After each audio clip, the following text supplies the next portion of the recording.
මේ පසේ බුදුරජාණන් වහන්සේලාට වඳින්න, පෙර බුදුරජාණන් වහන්සේලාට වඳින්න බලන්න මේ ඊර්ෂ්‍යා නැති හිත බලන්න කොච්චර ලස්සනද කියලානේ. නමුත් දැන් ඔබට පේනවා නේද දැන් සාමාන්‍යයෙන් හාමුදුරුවම ප්‍රසිද්ධ වෙනකොට ප්‍රසිද්ධ කෙනාට අනිත් හාමුදුරුවෝ බයිනවා. පේන්නේ නැද්ද එහෙම ඒවා? ඒ මොකක්ද ඒ සනිටුවන් වෙන්නේ? ඊර්ෂ්‍යාව. ඒක කොච්චර බෝ වෙලාද කියන්නේ හාමුදුරුවමක් වාහනයක ගියත් බයිනවා. අපි හරිය ලැජ්ජාවෙන් වාහනවල යන්නේ. ඇයි හේතුව? රවල බලනවා. හාමුදුරුවමක් ලස්සනට පන්සල හදාගෙන හිටියොත් ඒකටත් බයිනවා. මල් ටිකක් වැවිලා තිබුණොත් ඒකටත් බයිනවා. කැමති ඉරිච්ච සිවුරු පොරෝගෙන පයින්ගේ ආන්න හාමුදුරුවමක් කියනවා. මේ වගේ මිනිස්සු පුරුදු වෙලා තියෙනවා තමන්ගේ හිතේ වැඩි කොටසක් ඊර්ෂ්‍යාවට වෙන් කළා. හොඳට මතක තියාගන්න පින්වත්නි, මම දැන් පොඩි කාරණයක් කියන්නම් දාර්ශනික පැත්තේ. මොකද්ද? බුදුරජාණන් වහන්සේ දේශනා කළා තියෙනවා බුද්ධ දේශනාවල, මහණෙනි මේ ඇස ඔබේ නොවේ, වෙන කෙනෙකුගේත් නොවේ. මහණෙනි මේ ඇස ඔබේ නොවේ, වෙන කෙනෙකුගේත් නොවේ. නාපි අඤ්ඤේසං. එහෙමයි තියෙන්නේ. ඊළඟට තියෙන්නේ නබික්කවේ චක්කුන්තු මහකං නාපි අඤ්ඤේසං. මහණෙනි මේ ඇස ඔබෙත් නොවේ, වෙන කෙනෙකුගේත් නොවේ. මේක හේතුඵල ධාමයෙන් හටගත් දෙයක්. දැන් මේ ඇස කන නාසය දිවකය මනසට තියෙන බුද්ධ දේශනාවේ හේතුඵල ධාමයෙන් හටගත්තු දේ. හැබැයි මේ හේතුඵල ධාමයෙන් හටගත්තු මේ ආයතන හයට අයිතියක් හංගවන කෙනෙක් ඉන්නවා. කවුද? මාරයා බුදුරජාන් වහන්සේට කිව්වා,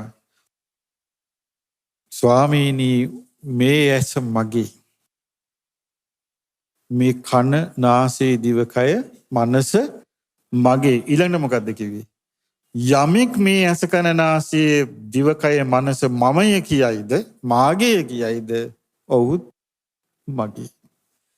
එහෙනම් මතක තියාගන්න, අපි මේ මනසට අයිතිවාසිකම් කිව්වට මේක පාලනය කරන වෙන බලවේගයක් තියෙනවා.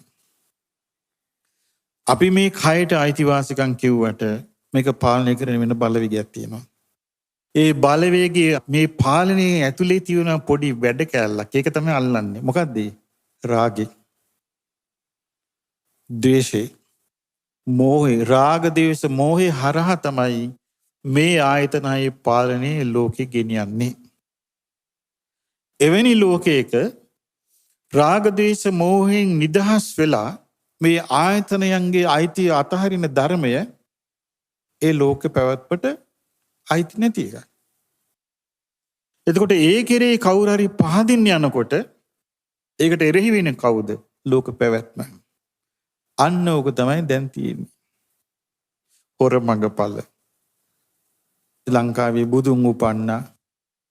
මේ ඔක්කොම අවුල් ජාලාව තියෙන්නේ මාරාවේසී අවුල් ජාලාව. මිනිස්සු පහදිනවට වඩා වෙන්නේ අවුල් වෙන එක. ඉතින් මේකේ අවුල් නොවෙන්න නම් ප්‍රමාණවත් දහම් දැනුමක් ඕමනයි. සාමාන්‍යයෙන් අපිට තේරෙන හැටියට කල්පනා කරලා බැලුවොත් මිනිස්සයා මේ හිතට අයිතිවාසිකමක් කිව්වට මගේ හිත කියලා, මගේ හිත කියලා අපිට තියෙනවද මේ හිත පිළිබඳ ස්වච්ඡන්දතාවයක්? ඒ කියන්නේ හිත පිළිබඳ ස්වයං තීරණය ගැනීමේ අයිතියක් අපිට නැහැ. ඒ කියන්නේ එහෙමනම් ඔබ නිකන් හිතන්න, ඔබට පුළුවන් නම් මේ හිත ගැන තමාටම තීරණ ගන්න, මගේ සිතේ කෝපේ හට නොගනීවා. ඉන්න බලන්න පුළුවන්ද කියලා? මගේ සිතේ රාගේ නොඇවිස්සේවා. මගේ හිතේ ඊර්ෂ්‍යාව හට නොගනීවා. මගේ හිතේ බය හට නොගනීවා කියලා අපේ හිත කමාන්ඩ් කරන්න පුළුවන් ද අපිට අපේ පාලනේ තියාගන්න? බෑනේ. හිතත් බෑ, කයත් බෑ. මේ දෙකම තියෙන්නේ මේ පැවැත්මට හැදිලා. නමුත් මේ පැවැත්මට හැදිලා තියෙන මේ දෙකේ අපි මෝහණයට පත් වෙලා ඉන්නවා. ඒ මෝහණයේ සිඳින බිඳින ධර්මයක් බුදුරජාණන් වහන්සේ වදාලා. ඒ ධර්මයට යන්න මූලික අඩිතාලමක් තියෙනවා. ඒ අඩිතාලම තමයි මම අද කිව්වේ. මොකක්ද ඒ? පින්දහම් කරද්දී තමන්ගේ චේතනාව කරුණු සහිතව පිනට හසුරුව ගන්න. ඒක හරියට කරගන්න දක්ෂ වුණොත් තමන් සාරවත් පිනක් කළා. පින්දහම් කරද්දී තමන්ගේ චේතනාව හරියට හසුරුවගෙන පින කරන්න. ගිහි පැවිදි ભેදයක් නැහැ. ඔක්කොම අමාරු වෙట్లా ඉන්නේ. ඒ නිසා අමාරුවේ නොවැටෙන්න නම් යම්කිසි දහම් දැනුමක් ඕමනයි, කරුණු නුවණින් සලකා බැලීමක් ඕමනයි, කරුණු කල්පනා කර බැලීමක් ඕමනයි, තමන්ගේ කල්පනාවල් නිවැරදි කර ගැනීමක් ඕමනයි. ධර්මය ඇසිය යුත්තේ මේකට. ධර්මය ඇසිය යුත්තේ තමන් හරි විදියට පිනක් කරන්නේ කොහොමද? දැන් නිකන් හිතන්න තමන් සතු දේවල් කවුරුත් පැහැර ගන්න නැත්තම් ඒකේ තමන්ට නැද්ද ඒ පිළිබඳ තමන්ගේ බිය රහිත බවක්? දැන් අපිට ඒක තියෙනවාද? අපිට ළඟ තියෙන පර්ස් එක ගැනවත්, ළඟ තියෙන බෑග් එක ගැනවත්, අපේ ගලවපු සෙරප්පු දෙක ගැනවත්, වටිනා සෙරප්පු දෙකක් දාගෙන අපිට මේ වගේ තැනකට එන්න බයයිනේ. නැද්ද එහෙම? මල් අරගෙන ඉල්ල ළඟ තියාගන්න බයයි. අපි දන්නේ නැහැ වෙන දේවල්. එතකොට තමන් සතු දේවල් තමන්ට අහිමි වේය කියලා බයක් තියෙනවා. ඒ මොකද මේ බය අපිට තියෙන්නේ? අපේ පින යම් කිසි ප්‍රමාණයක පිනක් තියෙනවා. ඒ පිනට බෑ අපි ළඟ තියෙන වස්තුව රකින්න.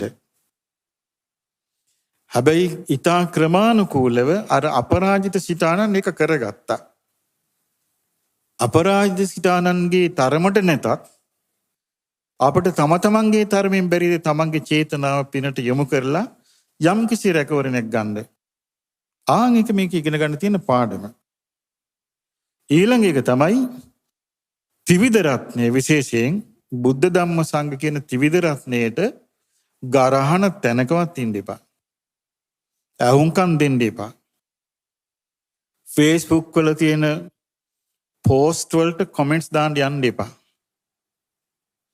ඒ ඔක්කොම තමන්ගේ ජීවිතේ විශාල කරදරවල වැටීමක්.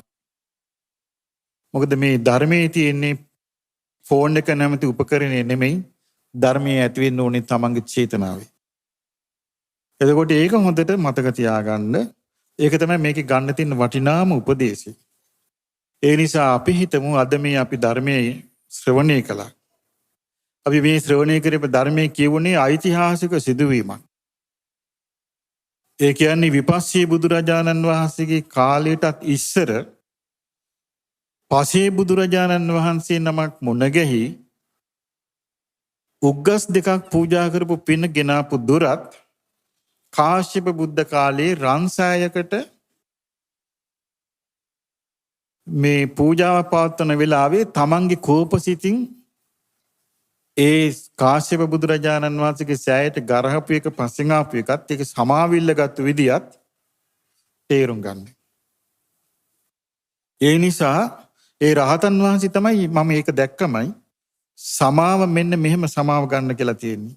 අද කාලේ මේ ත්‍රිවිධ රත්නයේ බයින හැටියට ඒගොල්ලන්ට කොහොම සමාව ගන්නද කියන්නේ අපිට තේරෙන්නේ නැහනේ. ඇයි හේතුව? එදා ඒ වෙලාවේ ඒ මිනිස්සයා කෝපසිතින් කිව්වා ඒ මොහොතේම සමාව ගත්තා. දැන් ඒව නෙමෙයි ප්ලෑන් කරන්නේ ගරහන්නේ. එතකොට අපිට තේරෙන්නේ නැහැ ඒක කොහොම විසඳගන්නේද කියලා ඒක නම් මේ සංසාරේ. ඒ නිසා අපි මේක හොඳට තේරුම් ගන්න. මේ ශ්‍රී ගමනක් නෙමෙයි භයානක සතර ගමනක් තියෙන්නේ. වචනෙන් කියන්න බැරි තරම් භයානක ගමනක් තියෙන්නේ. ඔක තේරුම් ගන්න ඕන නම් බුදුරජාණන් වහන්සේගේ දේශනාවල සංයුත්ත නිකායේ තියෙනවා අනමතග්ග සංයුත්ත කියලා. පුළුවන් නම් කියවලා බලන්න. අනමතග්ග සංයුත්තේ තියෙන මේක කොච්චර භයානකද කියලා. ඊළඟට තියෙන ඕපම්ම සංයුත්ත කියලා උපමා වලින් දේශනා කරලා තියෙන එක. බලන්න කොච්චර භයානකද කියලා. ඒකේ බුදුරජාණන් වහන්සේගේ ධර්මයේ තියෙන මේ භයානකකම, ඒ කියන්නේ ධර්මයෙන් මේ සසර ගැන පෙන්වා තියෙන භයානකකම, ඒක මේ ඍණාත්මක අදහසක් නෙමෙයි. තියෙන ඇත්ත తත්වය. තියෙන ඇත්ත తත්වය කියන්නේ දැන් මනුස්ස ලෝකේ මේක අපිට සලකන්නේ සුගතියක් කියලානේ. දැන් මේ සුගතියයි සම්මත මේ මනුස්ස ලෝකේ අපි විඳින්නේ වැඩිපුර සැපද දුකද? දැන් බලන්න ඊයේ මිනිස්සු මැරිච්ච විදිය ගහක් වැටිලා. ඊයේම මං හිතන්නේ මිනිස්සු 50කට වඩා ඇක්සිඩන්ට් වලින් මැරිලා. ඉතින් බලන්න හිතලා මේකේ අපි මා හිතාගෙන ඉන්න මහා සැපයක්ද තියෙන්නේ. මට නම් පේන්නේ අපේ යම්කිසි ලොකු පීඩාවක් එක්ක තියෙන ජීවිතයක් තියෙනවා කියලා. ඉතින් මේක අඳුන ගන්නයි ඕනේ. ඉතින් ඒ නිසා අපි ඒ බුදුරජාණන් වහන්සේ සරණ යන්න ලැබුණා. අපේ ගෞතම ශාස්ත්‍රුන් වහන්සේව ඒ ධර්මයේ සරණ යන්න ලැබුණා. ශ්‍රාවක සංඝ රත්නයේ සරණ යන්න ලැබුණා. මේ ධර්මය සූපෙනින් අපටද උතුම් චතුරාරි සත්‍ය ධර්මය අවබෝධ කරගන්න වාසනාව ලැබේවා.